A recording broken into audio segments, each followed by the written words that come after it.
bersyukur kepada Allah dengan mengucapkan Alhamdulillahi Rabbil Alamin. Berselawat kepada Rasulullah dengan mengucapkan Allahumma salli ala Sayyidina Muhammad wa ala ali Sayyidina Muhammad. Allahumma salli wa sallim wa barik alaih. Yang sama-sama kita hormati Bapak Ketua beserta seluruh pengurus Masjid Al-Qalam, hadirin hadirat, muslimin muslimat, alim ulama, sedik pandai, tokoh masyarakat. InsyaAllah kita semua dimuliakan Allah Subhanahu wa ta'ala. Amin ya rabbal alamin. Judul kita subuh ini sebagaimana tertulis, untuk apa kita hidup. Itulah agaknya yang dibicarakan ibu-ibu di atas sampai ribut betul. Untuk apa kita ini hidup? Pertanyaan ini tidak bisa dijawab oleh akal manusia. Makanya Sokrates, seorang filosof dulu Yunani, berkata, untuk menjawab mengapa kita hidup, perlu hidup 500 tahun lamanya. Tak cukup umur berpikir untuk apa kita hidup. Sampai akhirnya karena tidak sanggup akal itu menjawab, maka diutuslah Nabi Muhammad sallallahu alaihi wasallam. Mata saya hanya bisa melihat apa yang ada dalam masjid ini saja. Saya tak tahu berapa banyak jamaah di luar. Maka karena mata ini terbatas, saya ini manusia yang lemah. Telinga juga hanya bisa mendengar apa yang dibicarakan sekeliling dan atas saja. Apa yang dibicarakan orang di luar sana saya tak tahu. Maka saya manusia yang lemah. Akal juga begitu, tidak bisa menangkap saya ini habis mati nanti mau kemana. Maka saya manusia lemah. Allah Maha tahu, maka dia kirimlah salah satu makhluknya ingin menjelaskan kau untuk apa, sedang di mana dan akan kemana. Dan makhluk itu bernama Nabi Muhammad sallallahu alaihi wasallam. Untuk apa hidup? Langsung dijawab, wa ma khalaqtul jinna wal insa illa liya'budun. Tidak ada makhluk yang kuciptakan, baik jin maupun manusia, kecuali untuk beribadah. Cara beribadahnya bagaimana? Langsung dijawab, wa ma arsalnaka illa rahmatan lil alamin. Bagaimana cara perbuatannya? Langsung dijawab, laqad kana lakum fi rasulillahi uswatun hasanah. Maka Al-Quran itu menjawab pertanyaan-pertanyaan. Yas'alunaka 'anil mahid, mereka bertanya kepadamu tentang perempuan haid. Qul huwa adza, katakan itu kotor, tidak baik. Yas'alunaka 'anil yatama, mereka bertanya kepadamu tentang anak yatim. Yas'alunaka 'anil khamri wal maisir, mereka bertanya kepadamu tentang khamar dan judi. Yas'alunaka madza yunfiqun, mereka bertanya kepadamu apa yang mesti mereka sedekahkan. Yas'alunaka 'anil ruh, mereka bertanya kepadamu tentang ruh. Qulir ruhu min amri rabbi, katakan ruh urusan Allah Subhanahu wa ta'ala. Wa ma utitum minal ilmi illa qalila, tidaklah kamu diberi pengetahuan tentang itu melainkan hanya sedikit saja. Jadi Al-Quran menjawab berbagai pertanyaan yang tak dapat dijawab oleh survei, tak dapat dijawab oleh lembaga penelitian riset. Dia menjawab apa yang tak bisa dijawab akal manusia. Pepatah Melayu berkata, kalau galah panjang sejengkal, jangan laut hendak diduga. Galah artinya bambu. Orang kalau naik rakit bambu mesti ditanamkan ke dalam sungai. Kalau panjangnya cuma sejengkal, jangan laut hendak diduga. Itulah orang yang terlalu memaksakan akalnya, akhirnya ngomong sendiri dan senyum sendiri. Akhir puncak daripada akal adalah ngomong sendiri, senyum sendiri. Angkot lewat pun dia senyum. Na'udzubillah. Oleh sebab itu kita yang sangat rendah, hina ini mengaku lemah. Aku berserah kepada Engkau ya Allah. Berserah itu bahasa Arabnya istislam. Makanya kita ini tadi mengaku di hadapan Allah hanifan musliman. Aku condong kepada kebenaran, musliman, dan aku hanya berserah diri kepada Engkau ya Allah ya Rabbal Alamin. Makanya apa kata Allah kita ikut. Padahal ini akhir pekan, weekend, maunya santai, tapi kita ikut apa kata Allah Subhanahu wa taala. Bangun subuh ikut. Padahal ini mestinya santai di rumah, tidur-tiduran, membalaskan sakit hati hari Senin, hari Selasa, hari Rabu, hari Kamis, hari Jumat. Ini hari Sabtu, tapi justru hari Sabtu bersusah payah, berdingin-dingin di luar. Bahkan kabarnya jam 3 sudah ada yang datang ke masjid ini. Bahkan ada yang mabit di samping danau. Bayangkan itu. Orang mabit di Musdalifah, yang mabit di samping danau. Oleh sebab itu maka ini apa yang membuat makhluk ini bisa begini? Itu semua adalah orang-orang yang mengerti untuk apa kita hidup. Karena hidup adalah untuk beribadah. Bangun tadi dari tidur langsung beribadah. Buka mata, ibadah pertama adalah zikir. Alhamdulillahillazi ahyana ba'dama amatana wa ilaihin nusyur.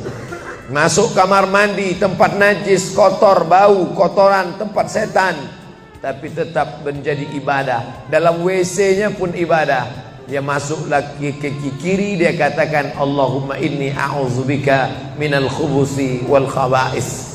Keluar dari kamar mandi itu ibadah juga. Dia langkah kaki kanan, dia katakan ghufranaka, ghufranaka, maafkan aku ya Allah. Mengapa dia minta maaf keluar dari WC?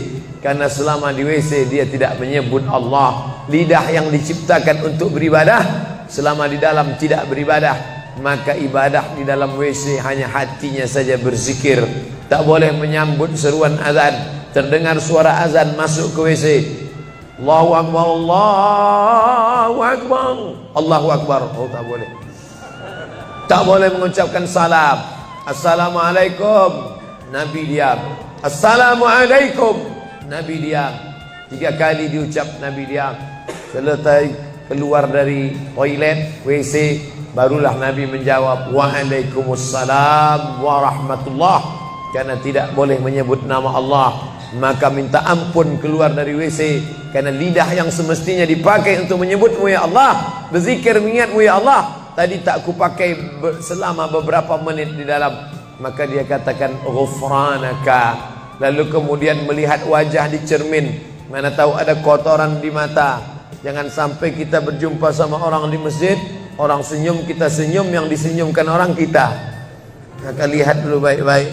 Maka ketika melihat wajah, dia pun menjadi ibadah. Allahumma kama hassanta khalqi fahassin khuluqi. Sebagaimana kalau kau sudah perbaiki bentuk ciptaanku ini menjadi sempurna, maka perbaikilah akhlakku ya Allah.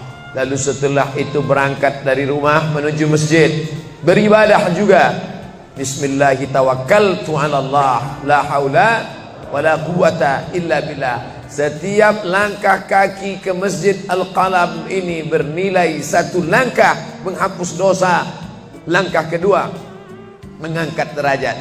Langkah ketiga menghapus dosa. Langkah keempat mengangkat derajat. Tidak tanggung-tanggung, derajatnya diangkat Allah. Siapa yang duluan datang langsung dapat di depan. Tapi ada orang terlambat tetap tinggi juga derajatnya. Mana dia? Ini yang di atas. Siapa bilang perempuan direndahkan, dihinakan? Perempuan dimuliakan. Mana contoh perempuan dimuliakan? Kalau mau tahu, datanglah ke Masjid Al-Qalam. Perempuan dimuliakan. Bapak Ibu yang dimuliakan Allah, masuk ke dalam masjid, langkah kaki kanan, Allahumma inni as'aluka min fadlik. Itu doa nanti keluar. Tapi ketika akan masuk, apa doanya? Allahumma ya Allah, iftahli, bukakan untukku abwaba rahmatik, pintu rahmatmu, bernilai ibadah. Duduk berzikir, jangan ngobrol, jangan cerita. Foto Pak Ustadz, sikit-sikit boleh. Lalu kemudian selama itu tertulis tadi di atas, Itulah hebatnya masuk ke Masjid Al-Qalam, tidak hanya mendengar ceramah, dapat pengajian. Ketika saya masuk tadi, dengar suara azan, ada tulisan hadis riwayat Al-Bukhari. Siapa yang mendengar seruan azan lalu menyambut seperti bunyi yang diucapkan muazzin, kecuali pada hayya 'alas shalah, hayya 'alal falah, dia baca la haula wala quwata illa billah, ditutup dengan doa wasilah. Allahumma rabb hadhihi ad-da'wati tammah was-salatil qa'imah, dimintakan untuk Nabi Muhammad, ati sayyidina Muhammadanil wasilah wal fadilah wasyarafa wad darajatal aliyatar rafi'ah. Yang kelima, wa ba'athallahumma maqaman mahmuda alladzi wa'adtah innaka la tukhliful mi'ad. Maka kata Nabi, halat laku syafaati yaumal qiyamah, layaklah dia mendapat syafaatku hari kiamat. Makanya selama duduk di depan tadi, tak ada satupun yang ngobrol, semuanya menyambut seruan azan. Allahu Akbar, Allahu Akbar, Allahu Akbar, Allahu Akbar. Ada kawan sebelah ngajak ngobrol, gimana bro program mancing kita? Allahu Akbar, Allahu Akbar. Nah, cerita tak tentu arah. Ini kita sedang beribadah kepada Allah Subhanahu wa ta'ala. Lalu kemudian selesai azan, salat sunat yang balasan pahalanya khairum minad dunya wa ma fiha, lebih baik daripada dunia dan seisinya. Apa itu? Qabliyah subuh. Sampai-sampai andai terlambat qabliyah subuh, tetap boleh dilaksanakan setelah subuh. Habis salat subuh barulah dilaksanakan qabliyah subuh. Tapi kalau sudah sama-sama ngaji, tapi kalau nanti pulang kampung, justru sekarang orang di kota ngaji, di kampung tidak ngaji. Zaman dulu di kampung ngaji, di kota tidak ngaji. Sekarang dunia sudah mau kiamat. Di kampung orang ngaji, di kampung orang tidak ngaji. Kenapa? Parabola masuk desa. Oleh sebab itu, maka kalau di kampung itu tidak ada pengajian, mereka tidak tahu bahwa qabliyah subuh diganti setelah subuh. Nanti pas mau bulan puasa pulang kampung, jangan qabliyah subuh setelah subuh. Karena nanti begitu mereka lihat, loh apa tuh? Sejak tinggal di Bekasi ikut aliran sesat. Dan dia tidak tahu bahwa sholat qabliyah subuh itu jangan sampai tinggal. Andai tertinggal, tetap dilaksanakan setelah sholat subuh. Ayatnya diatur. Ayat pertama, qul ya ayyuhal kafirun. Ayat yang kedua, qul huwallahu ahad, Allahu samad, lam yalid wa lam yulad wa lam yakul lahu kufuwan ahad. Andai masuk ke dalam masjid, kebetulan jamnya langsung nampak kelihatan, iqamat tinggal 2 menit lagi, iqamat 2 menit, tak mungkin sholat 4 rakaat. Pilihannya tahiyatul masjid atau qabliyah, qabliyah atau tahiyatul masjid. Kalau melaksanakan tahiyatul masjid tidak dapat qabliyah. Tapi kalau melaksanakan qabliyah, automatically dapat tahiyatul masjid. Oleh sebab itu, andai terlambat, waktu tinggal 2 menit, maka laksanakanlah qabliyah subuh. Tapi jangan gara-gara ini terlambat terus. Yang paling afdal cepat datang. Apa kata jamaah? Yang lambat kan ustaz, kami cepat datang. Bapak Ibu yang dimuliakan Allah Subhanahu wa ta'ala, selesai itu salat subuh.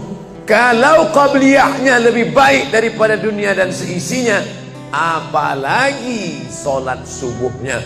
Begitulah. Kalau qabliyahnya saja yang pendek ayatnya lebih baik daripada dunia dan seisinya, apalagi solat subuhnya. Lalu pahala solat subuh itu apa? Tak ada yang tahu. Makanya kata Nabi, lau ya'lamuna ma fil atamati was subhi, andai mereka tahu pahala solat subuh berjamaah, la atauhuma habwan, mereka akan datang ke Masjid Al-Qalam walaupun merangkak. Habwan, lumpuh, sakit kakinya, dia akan datang. Kursi roda tak ada, yang mendorong tak ada, datang dia ke masjid ini walaupun merangkak. Kenapa mereka tidak datang? Karena mereka tidak tahu. Kenapa mereka tidak tahu? Karena mereka memang tidak cari tahu dan tak mau tahu. Dan sampai masanya mereka nanti akan menyesal saat melihat orang-orang mendapatkan balasan muttaqiina fiha 'alal araik, Mereka duduk di atas kursi-kursi istana surga, tersenyum melihat orang-orang yang dulu tak peduli pada sholat subuh. Mudah-mudahan kita semua istiqomah insyaallah.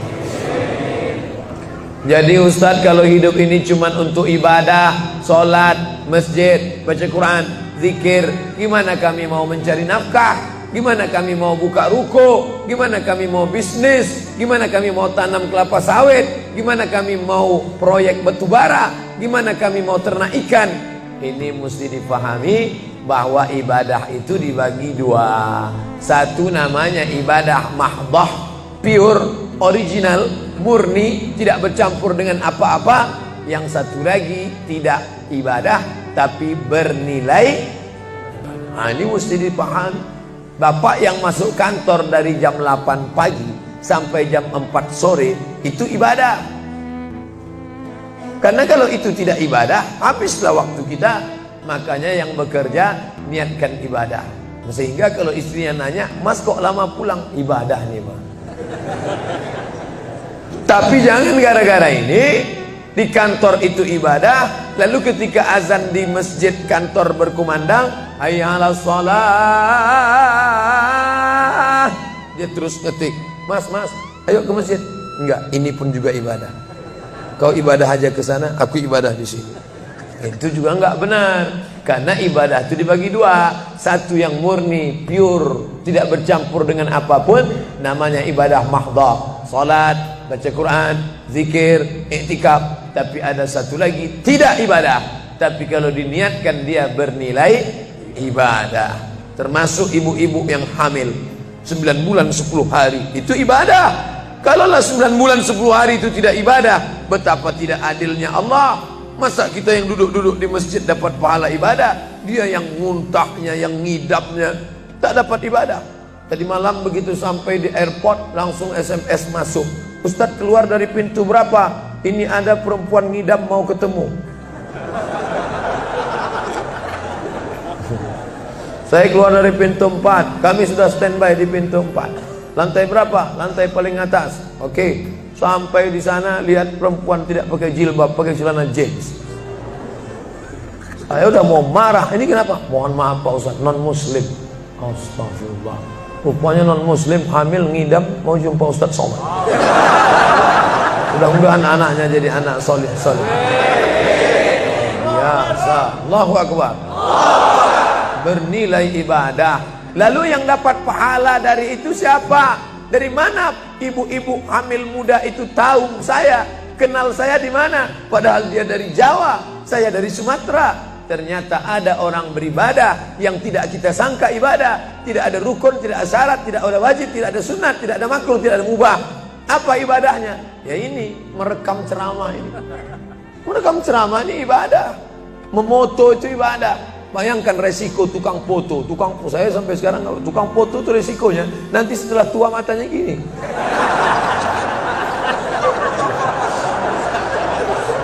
Tapi kalau mereka niatkan ikhlas untuk ibadah, maka insya Allah sehat walafiat. Ini sampai sekarang yang banyak moto-moto ustadz itu mana ada matanya tetap aja sehat. Kenapa? Karena diniatkannya untuk ibadah. Hidup ini kalau berniat ibadah tidak ada capeknya, tidak ada lelahnya. Kenapa? Karena mengharapkan balasan dari Allah. Ilahi anta maksudi wa ridhaka matlubi. Yang kumaksud hanya Engkau ya Allah, dan ridhamu lah yang kucari. Suatu ketika saya sampai di sebuah kabupaten kota, saya tanya ke Pak Bupati, "Pak, ya, kenapa Bapak buat pengajian untuk PNS hari Kamis pagi? Pagi Kamis buat pengajian tabligh akbar. Apa manfaatnya menurut Bapak sebagai pimpinan daerah?" Ternyata Ustadz Somad, kami sudah coba formula macam-macam untuk PNS ini. Pertama kami undang motivator dari Jakarta. Akhirnya di gedung hotel dengan biaya mahal. Lalu kemudian dengan infocus, suara menggelegar. Semangat, semangat, semangat. Keluar dari situ lesu. Motivatornya pulang, pegawai letoy. Akhirnya kami buat undang tentara dengan bapak polisi, baris berbaris, siap, siap. Pak polisi pulang, gak siap lagi. Ternyata yang disentuh paling mantap bukan fisiknya, bukan matanya, bukan pakai infocus, bukan pakai suara menggelegar, tapi yang disentuh adalah hati. Dan satu yang bisa menyentuh hati itu adalah agama. Itulah makanya ibu bapak coba nanti kalau mau buat praktek, buat satu kotak, buat satu lagi kotak, ada 2 kotak. Kotak ini buat voucher namanya sumbangan. Kotak ini buat juga voucher tulisannya sodakoh. Lihat mana yang paling banyak diambil umat Islam, sumbangan apa sodakoh? Sodakoh, padahal nilainya sama. Sumbangan 100.000, sodakoh 100.000. Bapak ibu silakan ambil untuk anak yatim fakir miskin kita. Pasti voucher yang paling banyak diambil adalah sodakoh. Kenapa? Karena mereka menganggap sumbangan tak ada pahalanya, karena bukan bahasa Arab. Apa dia? Sumbangan. Enggak ada dalam Quran. Ya ayyuhalladzina amanu, sumbangan. Yang ada adalah sedekah. Innamas shadaqatu lil fuqara wal masakin wal 'amilina 'alaiha wal mu'allafati qulubuhum wa fir riqab wal gharimin wa fi sabilillah wa ibnis sabil. Itulah mengapa yang disentuh itu bukan nalar otaknya, tapi yang disentuh itu adalah hatinya. Ala fil jasadi mudghah. Ketahuilah dalam jasad itu ada segumpal. Idza salahat salahal jasadu kulluh. Kalau yang segumpal itu baik, maka yang lain ikut menjadi baik. Wa idza fasadat fasadal jasadu kulluh. Kalau yang segumpal itu rusak, jahat, kotor, hitam, gelap, maka yang lain ikut menjadi rusak. Ala wahyal qalb, hati. Jagalah hati.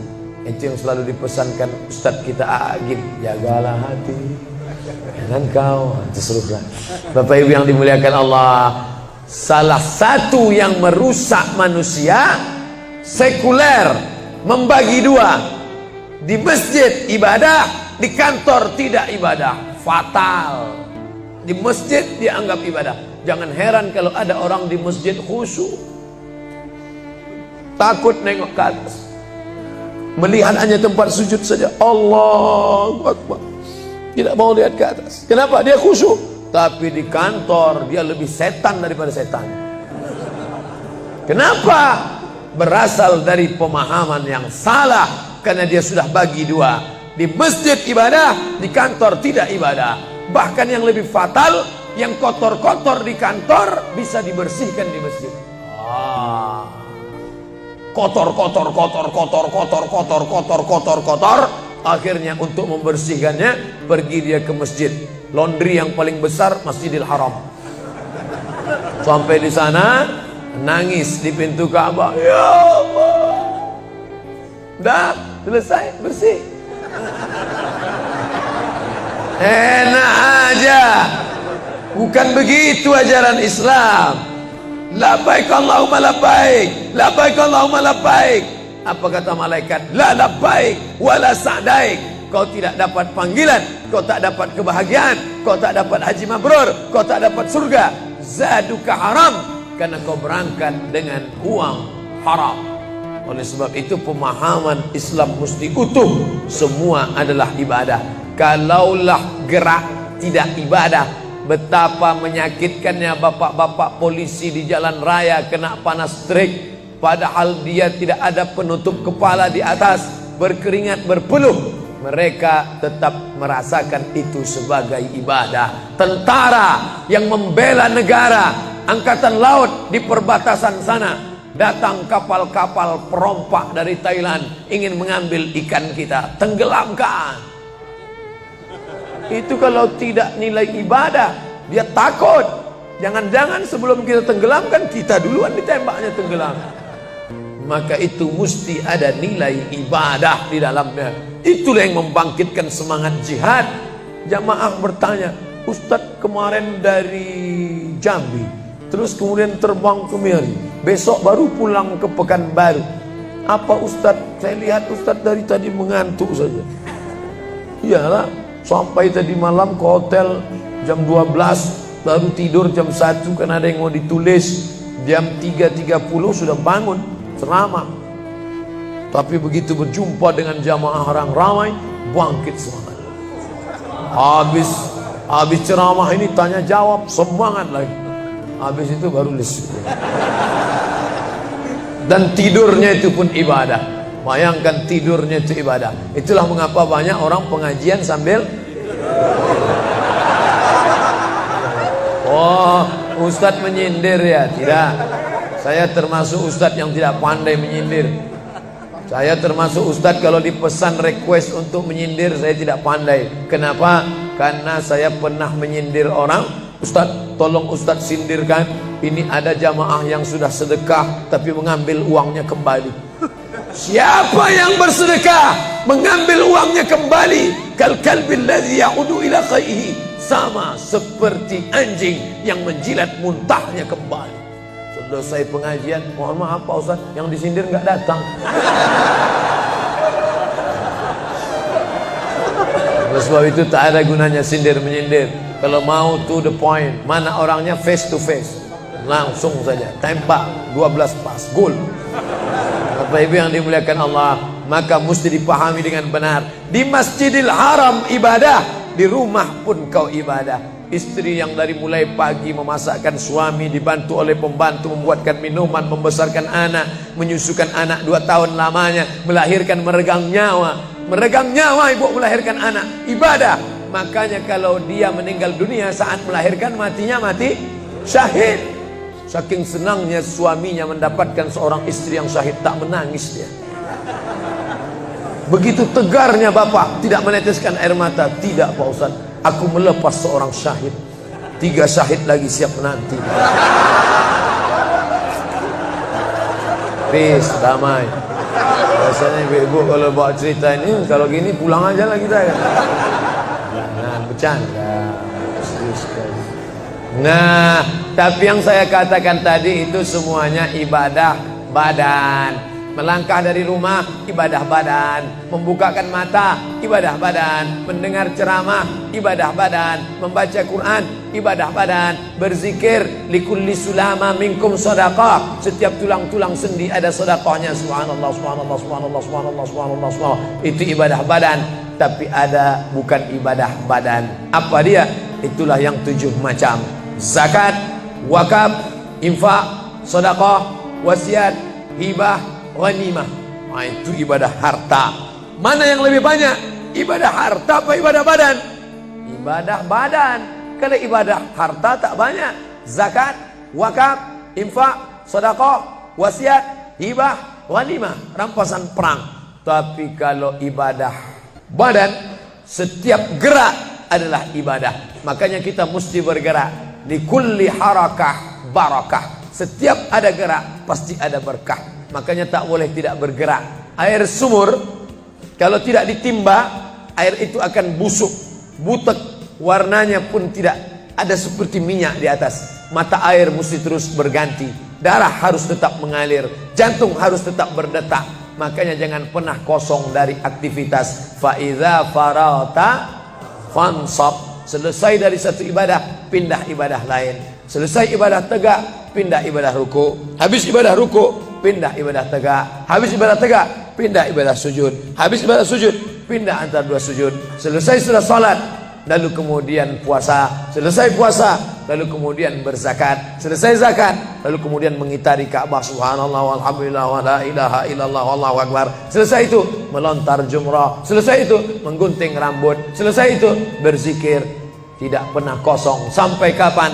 Sampai malaikat maut mencabut nyawa dan ucapan terakhir yang keluar dari mulut adalah la ilaha illallah. Itulah jawaban tentang pertanyaan untuk apa kita hidup di dunia.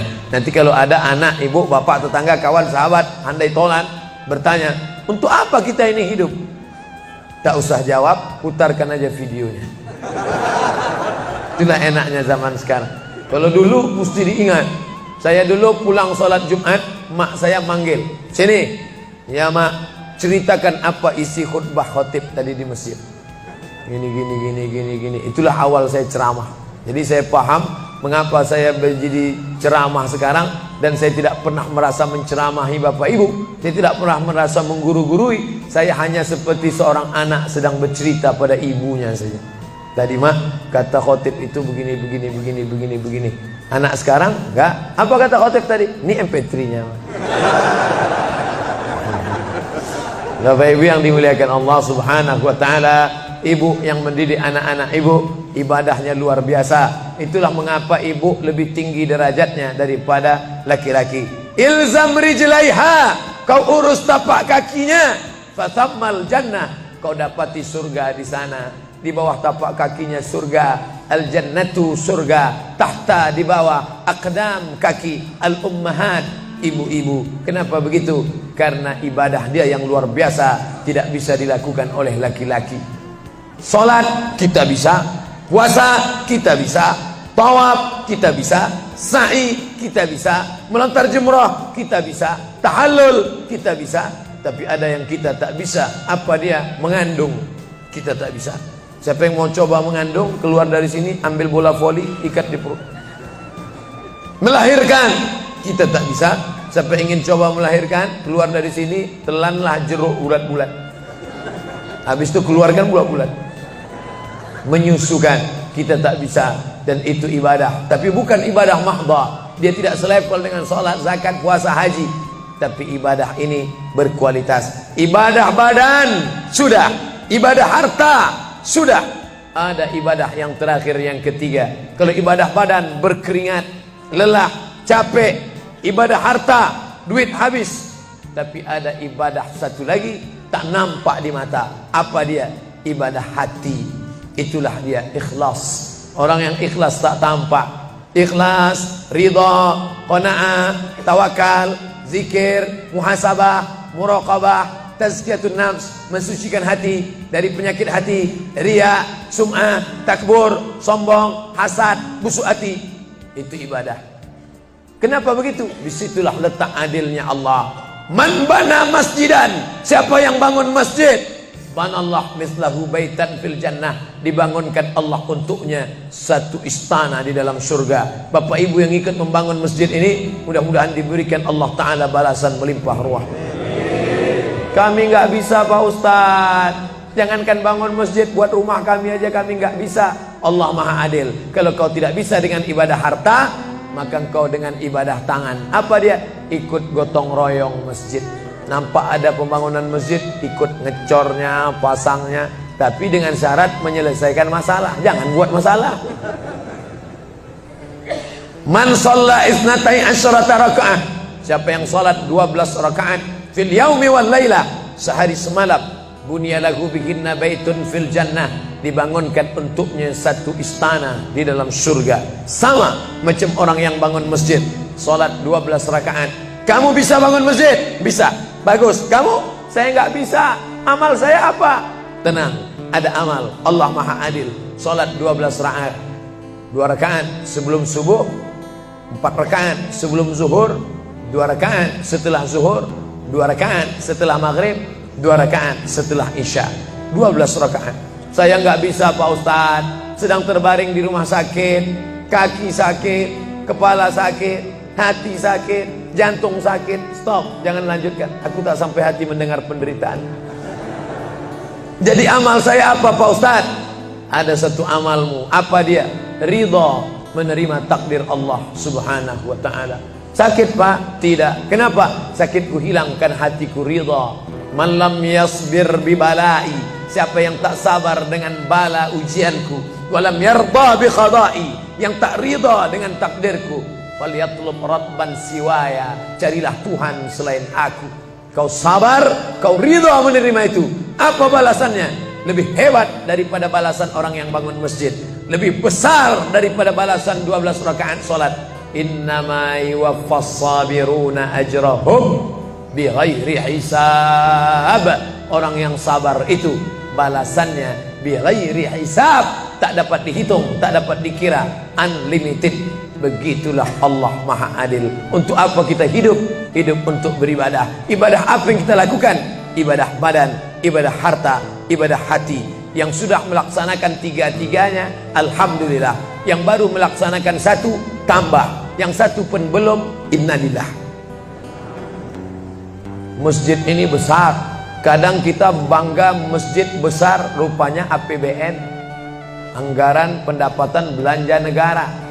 Bangga kita masjid megah, rupanya APBD, anggaran pendapatan belanja daerah.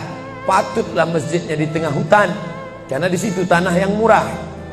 Akhirnya pemukiman masyarakat jauh, masjid di tengah jalan, masjid di tengah perjalanan luar kota, jauh dari pemukiman masyarakat. Masuk kita ke dalam, tai kambing yang ada di dalam.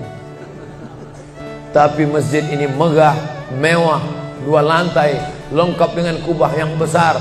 Ini swadaya masyarakat. Saya tahu ini dari mana? Jamaahnya cerita. Kalau tidak, mana saya tahu. Ini masjid ini asli swadaya Pak Ustaz. Lama membangunnya Pak? Enggak lama, sebentar saja. Sebentar saja, sekejap langsung terkumpul 7,6 miliar uang. 7,6 M.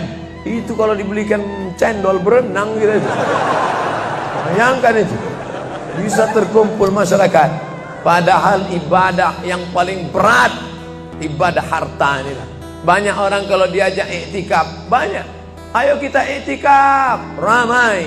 Ayo kita zikir ke Az-Zikra, ramai. Jangan lupa besok zikir ke Az-Zikra hari Ahad pertama, sekaligus acara live Damai Indonesia ku TV One bersama Ustadz Abdul Somad LCM. Tapi ada ibadah yang berat. Apa dia? Ibadah harta. Banyak orang ketika diajak muhasabah zikir malam, ya Allah, banyak dosa kami ya Allah, tapi dia susah menangis, meneteskan air mata. Tapi begitu lewat kota infak, memang menangis. Tak sampai hati melihat Bung Karno keluar dari dompet. Lewat kotak sodako infak, lama membuka dompet mencari patimuran. Nauzubillah. Mudah-mudahan kita tak termasuk golongan yang bakhil ini. Kenapa? Karena setan selalu asyaitan, setan ya'idukumul faqra, membisikkan kepakiran. Jangan beri, jangan beri, jangan beri, nanti kau susah, nanti anak kau tak makan, nanti kau dikeluarkan kerja kau makan apa, nanti kau mau beli rumah, nanti kau mau beli tanah, nanti kau mau beli mobil, nanti kau mau beli cincin, nanti kau mau beli kamera, nanti kau mau ganti HP, uangmu tak ada. Setan selalu berbisik-bisik. Lawan setan itu. Qul a'udzu birabbin nas, malikin nas, ilahin nas, min syarril waswasil khannas, alladzi yuwaswisu fi sudurin nas, minal jinnati wan nas. Hanya saja kalau yang berbisik itu setan, kita baca ayat kursi, insya Allah dia kabur. Ini yang berbisik ini kawan kita. Kita bacakan ayat kursi, hafal pula dia dari kita lagi. Tapi tak apa-apa, tetap aja bacakan. Allahu la ilaha illa huwal hayyul qayyum, la ta'khudhuhu sinatun wa la naum. Hembuskan ke wajahnya. Bapak Ibu yang dimuliakan Allah, setelah ibadah 3 ini kita lakukan, ibadah badan sudah, sholat subuh sampai melimpah ruah ke belakang.